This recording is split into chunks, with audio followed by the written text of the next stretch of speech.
Hey everybody, welcome back. My name is Elise, and this is 10 to Life, where we are talking all things true crime. So if you are brand new and stopping by for the first time, welcome, and I hope you enjoy today's case video. And for all of my returning 10 to Lifers, welcome back. I am so happy to have you guys here with me today, and so happy to have you guys as loyal 10 to Lifers. The case we are talking about today is one that is probably going to be a little bit on the longer side. So I just want to give you guys a warning because there is a lot of information in this case, and it's one that is, just very, very unsettling and hard to wrap your mind around. And as we go through it, you of course will understand why. And this case has actually also been highly requested by many of you, but it is going to lean on the longer side. So I just want to give you guys a heads up there. For most children, Easter is a joyful and fun day every year. The Easter Bunny usually pays a visit and leaves a basket of goodies. There's decorating eggs, doing Easter egg hunts, and really just spending time with family usually. Some families also go to church. Some spend all day preparing an Easter ham.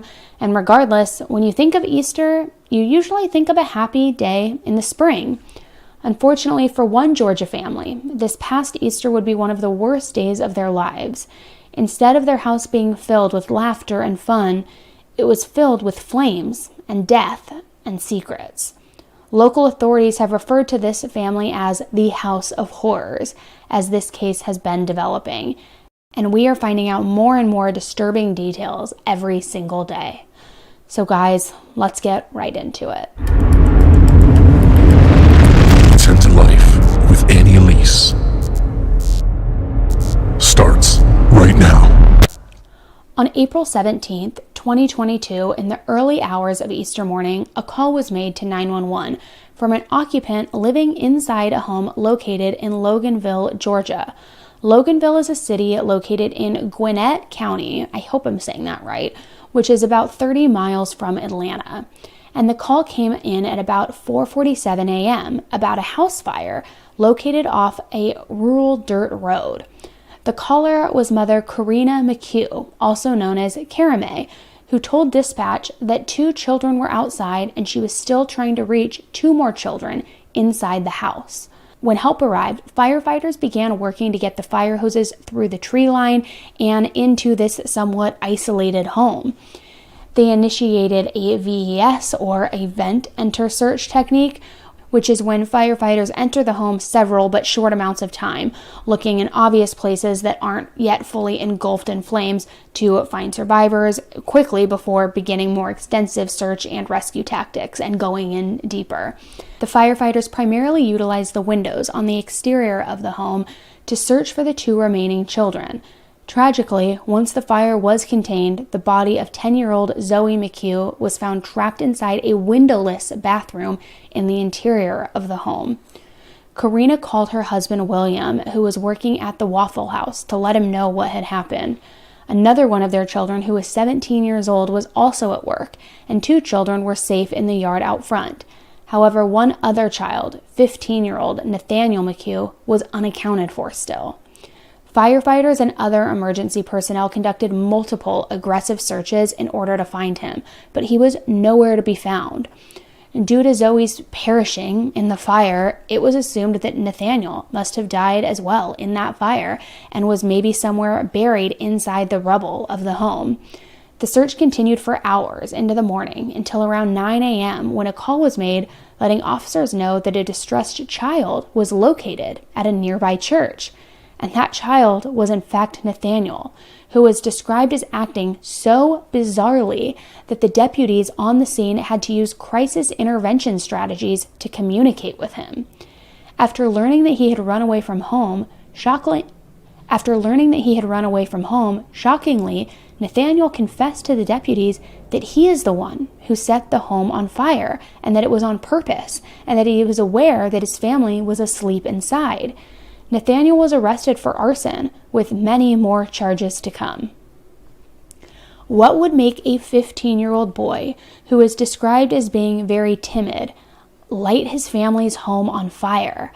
Now, nothing can excuse what he did, but evidence found during the investigation of the McCue home and into this family may help us understand the mindset of Nathaniel and perhaps what sort of things were happening to him and his sibling that may have caused him to snap. Nathaniel was immediately arrested following his confession to starting the fire. He is being held in a youth detention center, and due to his age, his mugshot has not yet been released. However, he is being charged as an adult. His charges include malice murder, capital felony murder, and first-degree arson. But what about the other siblings? This case is already very, very unsettling, but the things discovered in the McCue home really remind me a lot of the Turpin case out of California, which is also referred to commonly as the House of Horrors, if that tells you anything. During the arson investigation, authorities uncovered several things that shed light as to what was going on inside that home. Even though the house is said to have been completely unlivable and a total loss, enough of it was left intact to see that the doors all had locks on them from the outside, indicating that the children were locked inside of these rooms. It was also discovered that there was no working plumbing in the house, no toilets, no working showers. The windowless room where Zowey was found was actually an interior bathroom, and inside the non-functional bathtub was a makeshift bed, and Zowey was found lying inside of it. Now, I'm really hoping that Zowey died of smoke inhalation while she was asleep and didn't have to suffer too much from the fire. However, if Zowey was sleeping inside a normal bedroom with windows, in my opinion, she would have been saved by those firefighters because they would have gone to those rooms first to look. In fact, she probably would have also gotten out safely with her siblings. Why did Karamay, Zowey's mom, not tell the firefighters where she was located and that her bedroom was essentially inside a bathroom? If she was locked inside the bathroom, surely she would have known that. She could have directed them right towards Zowey. All of the other doors were locked as well, so she must have only had enough time to unlock a few of them and then ran out of time before she could unlock the door that was trapping Zowey inside. In the kitchen, the sink had a tube going into a 5-gallon bucket on the floor. Other buckets in the home show that the family had been using these buckets as toilets. And in another bathtub was a piece of wood balanced on top of it to make another makeshift bed. After the fire, the family was taken to the hospital to be evaluated. During the exam of the children, much more disturbing evidence was found and showed serious signs of abuse and neglect. Evidence was presented in court during a custody hearing by a caseworker for the Department of Family and Children's Services. She said that the children had appeared to have not been bathed in weeks and possibly even months. With the exception of the oldest, 17-year-old child, the children were also severely malnourished, which coincided with the lack of food found in the home. There was also a human bite mark found healing on the inner thigh of one of the children, and even though he told the caseworker it was a dog bite, it was proven to be a human bite. It's not uncommon for children who suffer from abuse to be told to lie if asked about their injuries. On this child's other thigh were 10 whip marks. Now, this child is only 8 years old.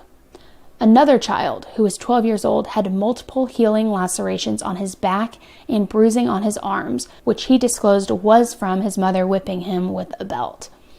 Documents prove that the children have not attended school in years, and in fact, had not even been outside the home in several years, with the exception of the oldest child going to work.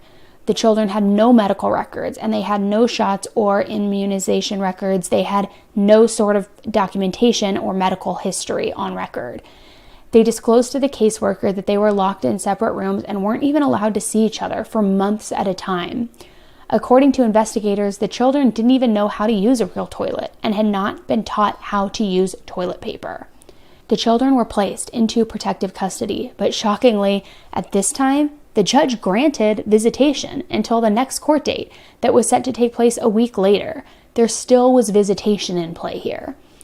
Officers described the 15-year-old boy who set the house on fire as being very awkward, very shy, and very timid, frail, and walking with a very bizarre gait. His lawyer told the court that his initial conversation with police was the first adult he'd spoken to outside of the home in 10 years.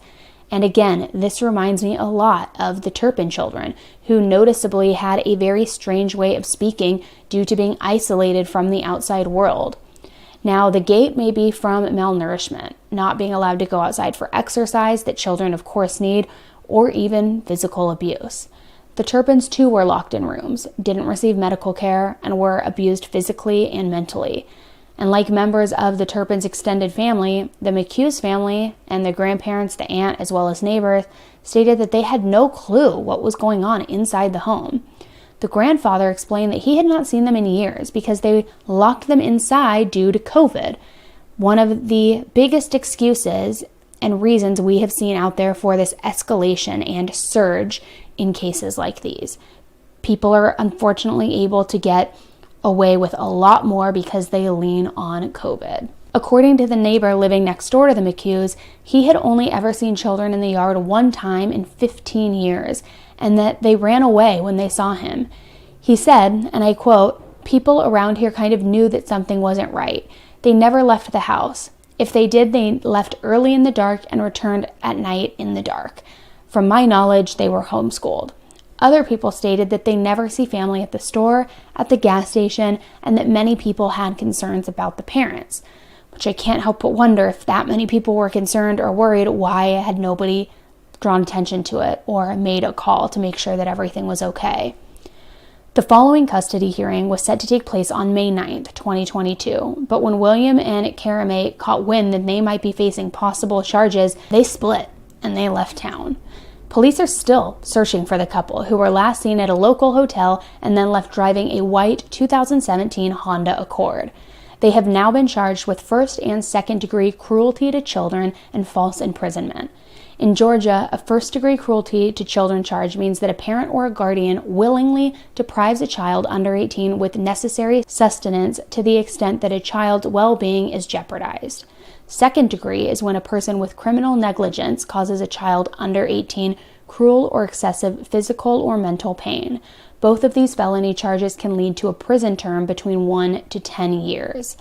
And I'm assuming that neglect falls under one of those charges because under the Georgia Maltreatment Code guidelines, it states that the shelter or residence provided by a caregiver for a child must not be unsafe or unsanitary, and it even gives the example of exposure to raw sewage, which we know the children were exposed to.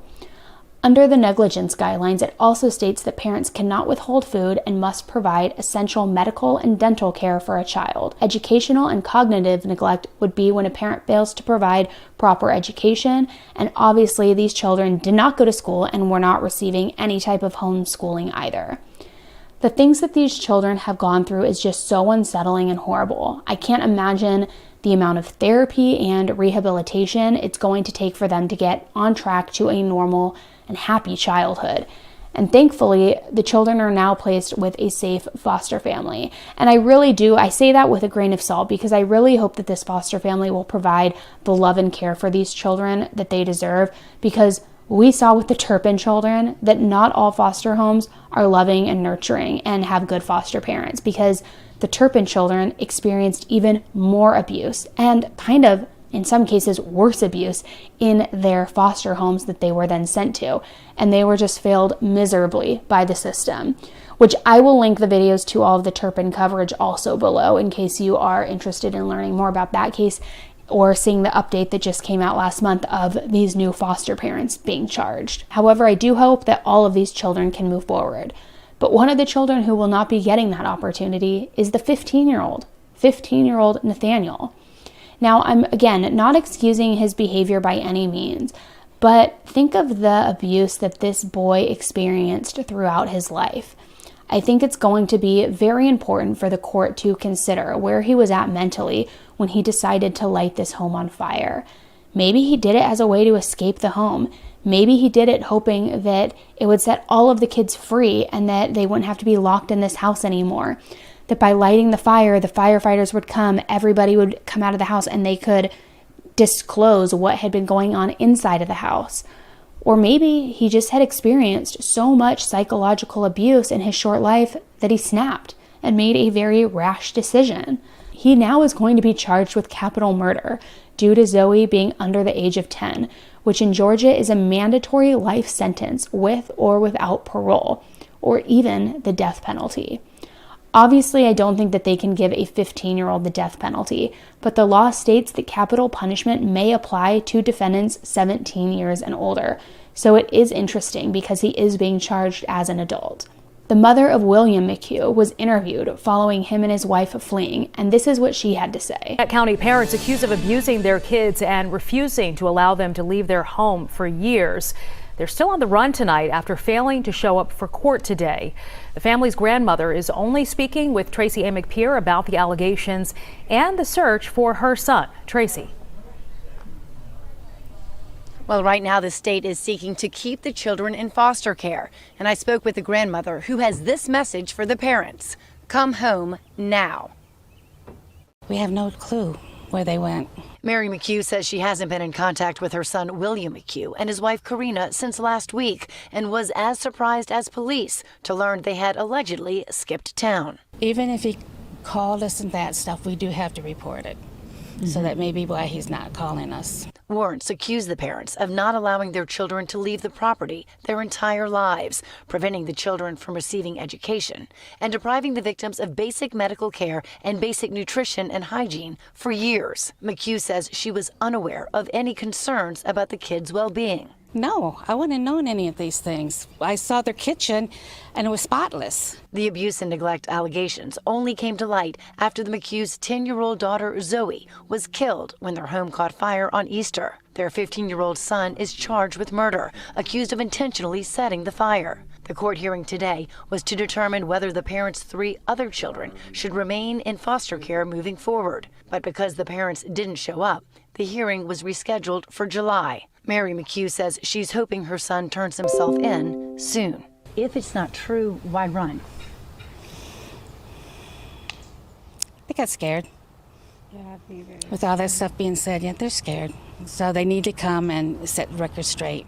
Yeah, okay, I'm sure that the children were scared too, Grandma. I'm sure they were scared about being locked in rooms alone and scared that they wouldn't get to eat or that they would be hit or whipped by a belt if they did try to eat. I'm sorry, but I just find that to be completely unacceptable. The grandparents lived less than 2 miles away and somehow didn't know that anything was wrong.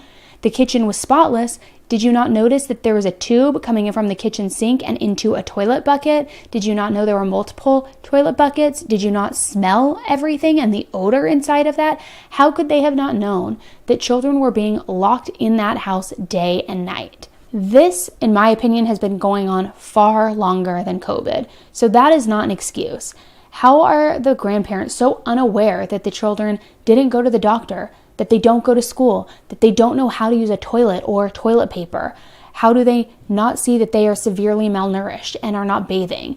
I mean, I realize that not all grandparents are involved in their grandchildren's lives, but these grandparents lived 1.8 miles away.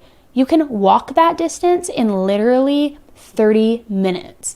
There is no way that even if they weren't involved, that they weren't aware that the fact that the children have never been to school and that they weren't allowed to go outside, there's just no way, and I'm not buying this at all. So many people have failed these children. If you're a neighbor and you are aware of a child living in a home and you never see them for years, maybe it's a good idea to mention it to someone. Mention that there may be a problem. Or if you're brave enough, go knock on the door yourself as a friendly neighbor and say hello. And if you're a grandparent, you have a responsibility to do something about your grandchildren being neglected and physically hurt this way. Here are some of the things that William's father, the children's grandfather, had to say. In the court documents we got inside that hearing, DFACS claims it believes the other 3 children are in danger. It claims they hadn't been to school in years and they hadn't showered for months. And the allegations don't stop there. I hadn't seen her for a long time because they locked themselves in the house because of the coronavirus. Oh, really? Yeah, he'd stayed in forever. William McCue IV lives less than 2 miles away from his son's family in Loganville, where a fire early Sunday morning killed his 10-year-old granddaughter, Zowey. Yeah, she's a cute little girl. Tell me about her. She's beautiful. She had blonde hair and blue eyes, and She was sweet. Her 15-year-old brother is now charged with felony murder and malice murder for allegedly setting the fire that caused her death. It's hard to believe. I can't even believe it, really, until I see it. I don't know about you guys, but I just feel like the grandparents knew more than they are saying. I don't think that they necessarily condoned it or contributed to what was going on, but I do think that they turned a blind eye at the expense of their grandchildren. And maybe it's because they inflicted the same type of living situation on their kids when they were younger. I don't know. But the grandfather saying that William was locked up there due to COVID doesn't seem to make much sense, considering William was at work the day of the fire, along with his oldest daughter. So if you haven't seen your son in years and you don't know the well-being of your grandchildren, why wouldn't you roll on up to the Waffle House to see him in person and check how things are going? So now we have two cases, and I don't know about you, but I'm left with even more questions than answers. First of all, we need to know where these parents are. Here are the statements made by the parents about the fire. Her favorite cartoon was Frozen. Her favorite color was pink. She liked the little princesses.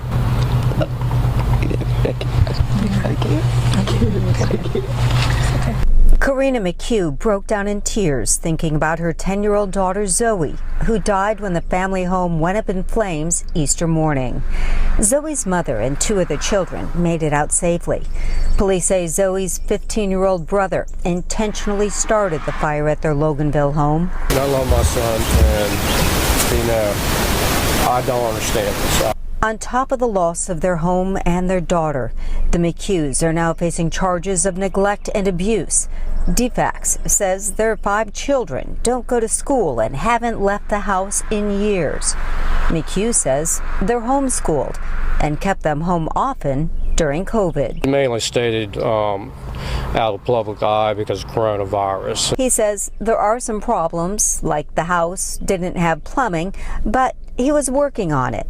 McCue says since the fire, he's been overwhelmed by the people in the community who have expressed kindness and offered to help. We've always been the type of people to try to do, to make it on our own without, taking advantage of other people. And maybe we should have asked for help a long time ago with certain things, and maybe that's my biggest downfall. I don't know what's going to come up in the future, but we're going to tackle those issues. I think one at a time. Well, William, parents who are wanting to show that they are trying to be the best that they can be for their children don't just skip town when they are facing charges.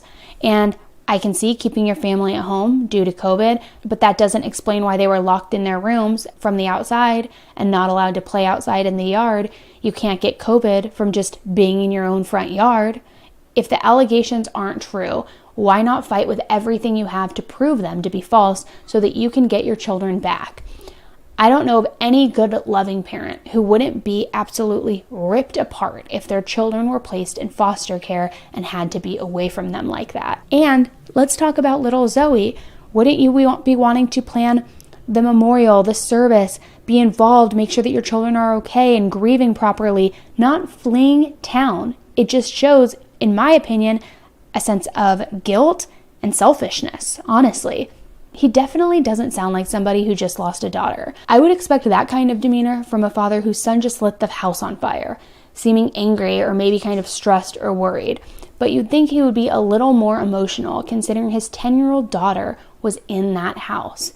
William said that maybe he should have asked for help a long time ago in terms of the condition of the home. But that doesn't address the children being locked in rooms for weeks and months at a time. It doesn't explain separating the siblings, physically hurting them, and not providing them with enough food. That is not a result of the house and the conditions. It is the living arrangement that you are providing for them. It doesn't also explain why he wouldn't have called a plumber to fix the toilets, or why his children didn't even know how to use toilet paper. And just like the case I covered a few months ago about the parents in Jupiter, Florida, Tracy and Timothy Ferreter, it is never okay to keep children locked up anywhere. It is not okay to seclude and confine children to the point that they are forced to defecate in buckets, which we saw in all of these cases. Next, I would like to know how this was even able to happen. There needs to be some sort of system in place so that children aren't able to just completely fly under the radar and never see the light of day again. I mean, I'm assuming that William and Karamay filed taxes. I would assume also that they received some sort of state benefits or government assistance for that many children, considering the wage at the Waffle House for employees is between $12.50 and $15 an hour in Georgia. So there needs to be a way where these children who are claimed as dependents are actually enrolled in school or a state-accredited homeschooling program or some way that can track if children are even alive. I know most good parents wouldn't appreciate the state being involved with us or our children, but just some sort of form of documentation and proof each year that the child is alive and well and hitting all of their medical markers so that people can't just have secret kids trapped inside their home. Maybe something like when a child is born and given their social security number, it can be attached to a nationwide medical records database and can flag kids who have never seen a doctor. I don't know what the answer is. But more has to be done to ensure the safety and well-being of children. One other question I have is about the 17-year-old daughter. Obviously, she has probably been through a lifetime of abuse herself as well. But I'm wondering if there was ever an opportunity for her to mention to anyone what was going on with her siblings, about being locked up, about not being fed properly, or if anybody ever noticed anything unusual about her herself. Was she threatened perhaps to not say anything? This entire situation is extremely tragic. It's tragic that a 15-year-old boy felt that he had or wanted to light his family's home on fire and now is facing all of these charges. And any way that this trial goes, his life is completely ruined. It's tragic the way that this family was living, the abuse, the neglect, and everything that the children experienced. But the most tragic thing of all is the death of beautiful 10-year-old little Zowey. In Zowey's obituary, it was said that she enjoyed playing with Legos, playing outside, even though nobody saw her playing outside, swimming, coloring, and drawing, and that her family called her Ladybug and their little princess. Even though her parents didn't treat her like a princess, I do hope she really was able to experience some of these things and at least have some sort of happy memories that she can carry with her from her short life. So that's where we are right now with these two cases in one. We have Nathaniel's murder charges and the parents' charges as well as they are fleeing. And the parents need to stop being cowards and turn themselves in so that they can either try to defend themselves or just admit to what they did to their children and how the situation was able to come to this. Because by them not doing either of those things, there is no justice for Zowey, no justice or accountability for Nathaniel. It's just empty. And I also wonder if since Zowey was locked in a room purposefully, would the parents be held accountable in some way for her not being able to get out of the home on her own? So would they be held accountable for her murder? If she wasn't kept in a locked, windowless bathroom, it's likely that she could have escaped or have been saved by the firefighters. As horrible as what Nathaniel did was, I really do feel like something contributed mentally to his choices that he made that day. The way that the officers described him and his demeanor, and when you consider the abuse that he has gone through, there has to be something more there. I'll be interested to see what the defense brings to trial. As for now, at least the children, including Nathaniel, are out of these horrible conditions that they were kept in. And I'm sure that once the parents are found, justice will be served for all of the children that they have just so horribly and massively failed. I will definitely be keeping you updated on this case, and police have asked that if anybody has any information on the whereabouts of William and Karina McCue to please call the county police at 770-577-8477. Again, they were last seen in a 2017 white Honda Accord with the license plate number C as in Charlie, H as in Harry, B as in boy, 7385. There is also a cash reward given to anyone with a tip that leads to the arrest of the McCues, and tips can also be left at stopcrimeatl.com. Let me know what your thoughts are in the comment section below. And what do you believe Nathaniel should be held accountable for? Should he have life in prison? Should he have the death penalty? Should they put him into a facility and get him treatment? something just doesn't feel right about this because I don't know if his actions were truly sinister. And that's something that we're still waiting to learn and waiting to hear from. So I'll keep you updated. Thanks for tuning in with me today, guys. I hope you enjoyed the case coverage. And until the next case, stay safe.